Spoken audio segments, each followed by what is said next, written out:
Қобыландыны барған соң естем серің баулайды. Күнде киік аулайды, кездесе жауын жаулайды. Жылқыда жатып қобыланды екпіні оттай қаулайды.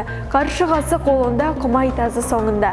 Алматы қаласы Медеу ауданы номер 12 мамандандырылған гимназияның 7-ші сынып оқушысы Абай Тоқжан. Мен осы Қобыланды батыр жырын жаттағалы өзімнің сөздік қорымды көбейттім. Және де алдыма қойған мақсатым осы жырды толықтай жаттау.